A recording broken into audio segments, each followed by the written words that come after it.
Hola amigos, sean bienvenidos de nuevo a otro vídeo de creepypastas, así que acomódense y prepárense para estas dos historias.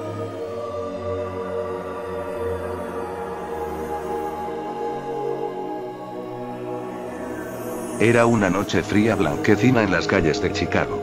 Los vientos del norte habían inundado cada rincón del vecindario, inundando las calles en un manto denso y blanco. Las autoridades del condado habían reportado fallas de corriente, por lo que de vez en cuando los faroles de las esquinas titilaban y se apagaban, sembrando las sombras en el lugar. El protagonista de este relato ha preferido ocultar su nombre, por lo que usaremos el nombre Luis para referirnos a él. Muy tranquilo en su humilde casa, Luis veía alegremente las finales de un partido de baloncesto mientras degustaba un trozo de pastel y una gaseosa, acobijado por una gruesa manta.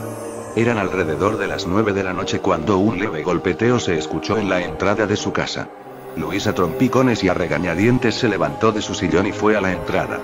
En cuanto abrió la puerta no pudo vislumbrar nada. Solo el cruel viento invernal que susurraba murmullos incomprensibles en cada rincón del vecindario. Luis volvió tranquilo pensando que se trataba de algún niño revoltoso que quería hacerle pasar un mal rato. Luego de haber pasado una media hora, se volvió a escuchar un golpe en la puerta. Luis esta vez no hizo caso, pero los golpeteos suaves y casi inadvertidos siguieron repitiéndose. Cuando Luis abrió la entrada se encontró con una visita un tanto inusual, no por lo que era, sino por las altas horas en las que esta visita apareció. Era una pequeña niña, que vestía un hermoso vestido blanco con unos zapatitos color crema. En su cuello se podía ver una suave bufanda blanca de algodón y su cara era cubierta por un sombrero blanco con una flor adornando el lado derecho de este. La pequeña niña alzó un poco su cabecita y dejó ver su pelo negro azabache. Muy buenas noches, señor, dijo dulcemente la niña. Es tarde, lo sé, disculpe que lo moleste. Pero podría ser tan amable de darme una taza con azúcar, la necesito para hacer un café con mi abuelito. Tengo mucho frío. Luis no pudo negarse al ver tan hermosa criatura posada en la entrada de su casa. La pequeña llevaba un jarrón de azúcar en su mano izquierda. Por supuesto, dijo Luis, espera un momento y te traigo la taza llena con azúcar. La pequeña le agradeció el gesto dándole el tazón. Sin embargo, Luis jamás pudo ver su rostro. Al darle el jarrón de azúcar, la pequeña elevó un poco su cara. Pero eso no bastó para que Luis pudiese ver ni su mentón. Muchas gracias, señor, espero Dios le bendiga tan hermoso gesto. De nada, no hay problema. Pero será mejor que te vayas, pequeña, es muy tarde y la nieve está muy fuerte, podrías resfriarte. La niña asintió y se dispuso a irse. Pero antes de ello la pequeña mantuvo su mirada en Luis por un momento. Unas palabras muy peculiares salieron de la boca de la niña. Señor, no lo había notado, pero qué lindos ojos tiene, si perdona mi atrevimiento. Luis se rió un momento y la despidió amablemente. La siguiente noche parecía un extraño déjà vu. Luis estaba sumamente tranquilo en la sala de su casa, cuando alrededor de las 9 de la noche un golpeteo volvió a escucharse. En cuanto abrió la entrada, la misma niña estaba allí, con el mismo tazón de azúcar de la noche anterior. La niña se dirigió a él con una amabilidad sin precedentes y le pidió el mismo favor. Disculpe, señor.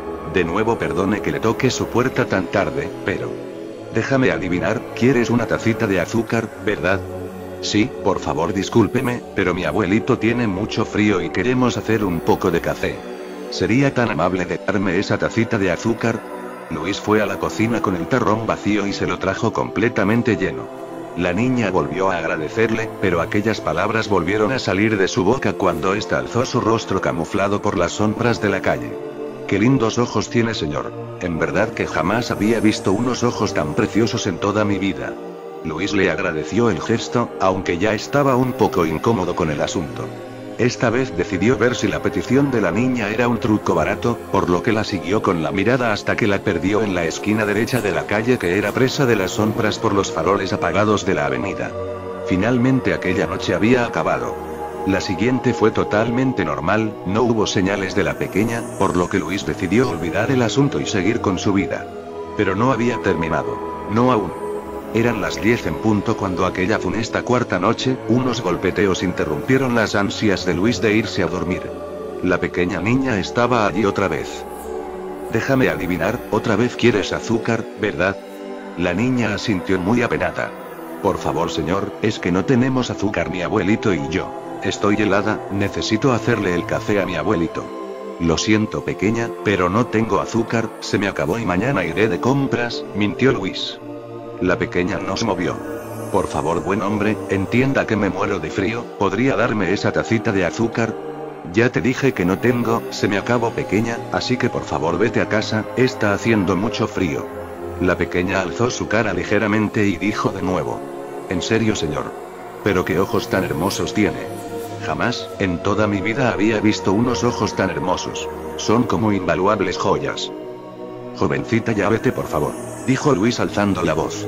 Sin embargo, la niña no se movió, solo seguía posada allí contemplando al pobre hombre. Como quisiera tener esos ojos, señor. Luis le azotó la puerta en la cara y se fue a su habitación. Las luces estaban apagadas y todo se revestía en una oscuridad opaca que solo era iluminada por lo poco que quedaba de luz en el exterior.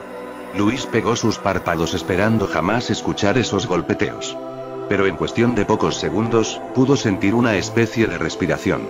Un suspiro muy cercano al lóbulo de su oreja. Hasta que una voz sumamente familiar le dijo en un susurro tierno y a la vez aterrador. Qué hermoso se ve al dormir, señor.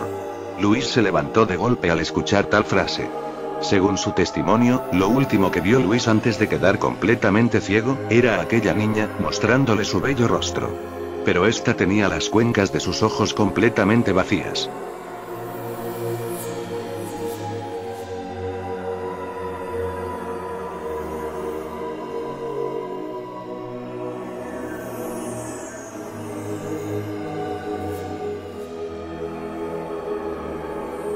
A nosotros siempre se nos ha pintado que un hijo es una bendición más grande que cualquier cosa que uno puede conseguir. Ser madre o padre es tan gratificante cuando ves a tu niño nacer, que te sientes unido en cuerpo y alma a esa criatura. Sin embargo, hay ocasiones en las que es mejor que una criatura no sea concebida, y más aún cuando el ambiente de su concepción es oscuro y desgraciado. La pareja Smith era ejemplo de esto, por lo que sus deseos egoístas se convirtieron en su entrada a la tumba física y mental. La señora Smith había disfrutado quizá de la mejor noche de sexo en su vida. Aquel cliente, que se convertiría después en su futuro marido, le había otorgado una noche tan placentera como ninguna otra en su antiguo negocio en el mercado de prostitución. Pero no todo era color de rosa. Unos meses antes de la noche de bodas, una acalorada velada de lujuria se había celebrado. El éxtasis de la pareja cayó en la cuenta de no usar protección, y el coito del futuro señor Smith terminó por sembrar una semilla en el vientre de su prometida. A pesar de todo lo que se pintaba en aquella pareja, lo cierto era que la mujer no ansiaba tener un hijo por ahora, pero fue muy tarde al momento de enterarse. El sudor empapó las cerdas de su cabellera roja, mientras su prometido la miraba totalmente incrédulo con la noticia. Resultaba ser que Clarissa Smith, su prometida, estaba embarazada de poco más de 4 meses. Sin embargo, no era muy notable la señal, por lo que no se habían percatado hasta esa noche, cuando Clarissa decidió hacerse la prueba al tener una crisis de vómito severa. Su período había corrido normalmente, lo que hacía este caso aún más inusual. Robert Smith había recurrido a un especialista, pero a estas alturas del ciclo, abortar a la criatura pondría en riesgo la vida de su prometida. Clarissa empezó a llorar desconcertada. Sus deseos de no estropear su vida con un hijo eran tales que cayó en depresión. Robert estuvo investigando, pero nada podían hacer para solucionar el problema. Durante las siguientes noches, la pareja se preocupaba más por aquel hijo no deseado que por la misma ceremonia de bodas. Querían quitarse ese peso, pasar vacaciones y tener una vida plena sin la molestia de un hijo malcriado a sus espaldas. Pero nada podían hacer, tendrían que cargar con ello el resto de su vida. Finalmente, después de mucho hablar, decidieron que cuando la criatura naciese, la pondrían en adopción para así quitársela de encima. Ni siquiera tenían pensado reconocer a la criatura como su hijo o hija. Las siguientes semanas fueron de consulta. El doctor había revelado que el bebé era una niña, y que se prepararan para la llegada de aquella princesa. Ellos sonreían hipócritamente ante las afirmaciones del doctor. Todo estaba sobre carriles, el plan estaba elaborado, así que la pareja decidió continuar con los preparativos para la boda. Pero a veces la vida te hace tropezar de manera demasiado desgraciada como para creer que sea verdad. Clarissa había salido de compras de la farmacia del condado puesto que quería algo para los vómitos que le producía su embarazo.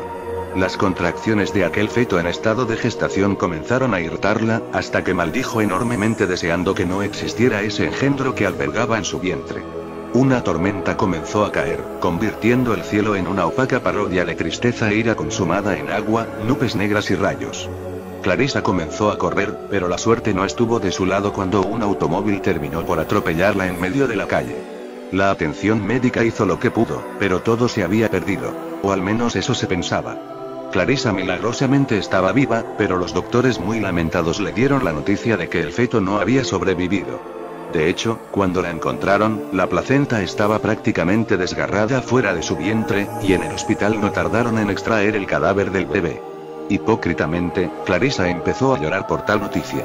Aquella fue la noche más gozosa de todas. Tanto así que decidieron ella y Robert tener sexo como nunca antes. La noche de la boda había llegado, todos los invitados estaban presentes para cuando Clarissa se presentó con aquel hermoso vestido de novia. El sacerdote dio sus bendiciones y por fin el matrimonio se había perpetuado, pero las cosas no siempre salen como se planean. Clarissa, en medio de la fiesta de los recién casados, empezó a sentir un inmenso dolor en su vientre. Este era tal que los gritos que ésta dio no tenían precedentes. Era como si la estuviesen asesinando a punta de puñaladas. Su marido estaba tratando de ayudarle pidiéndole que respirase profundamente, pero la mujer no hacía más que gritar de dolor. Los invitados empezaron a correr buscando algo para calmarla, pero de repente las luces se fundieron en un apagón masivo en todo el local de la fiesta. Robert estaba pasmado, no hallaba qué hacer, hasta que en medio de toda esa oscuridad escuchó a su mujer gritar. Pero este último gemido se sintió como si algo le estuviese quemando su cuerpo, era como si la estuviesen asesinando de una manera sádica, lenta y diabólica. De pronto un sonido carnoso se escuchó junto con el último suspiro de pánico de Clarissa. Robert sintió un líquido tibio en el suelo con sus manos. Era espeso y tenía un sabor y olor oxidado y salado. Los invitados habían traído velas para intentar ver, pero aquello que lograron alumbrar hacia la dirección del grito de Clarissa no tuvo nombre para describirle. El vientre de Clarissa estaba abierto en canal, mientras que de su útero brotaba una especie de pseudo forma humana con el cuerpo flacucho. Una cabellera alborotada color rojo se extendía por su cráneo hasta que su rostro miró a Robert. «¿Me odias, verdad?», dijo la figura mientras Robert lloraba del pánico y su piel se teñía de blanco. La figura continuó. «Ella también me odiaba, pero yo los odio aún más. ¿Creyeron que se desharían de mí tan fácilmente? Mamá, papá, yo a ustedes los amaba, y por más que me dañasen, siempre los amé. Ella se irá conmigo quieras o no. Mamá, papá, tengan en cuenta que los amo mucho, y si el odio es para ustedes una muestra de amor, pues miren cuánto los odio». Robert fue reportado a un instituto mental. Los invitados reportaron que aquella abertura se debía a un accidente con un cuchillo que estaba en una de las mesas. ¿Por qué? Simplemente porque Robert fue el único que logró vislumbrar aquel rostro, de la que en un futuro pudo llegar a ser su futura hija. La semilla de aquella lujuria se había posado allí, condenando el resto de su vida y quebrantando su futuro, sus sueños, y sus esperanzas.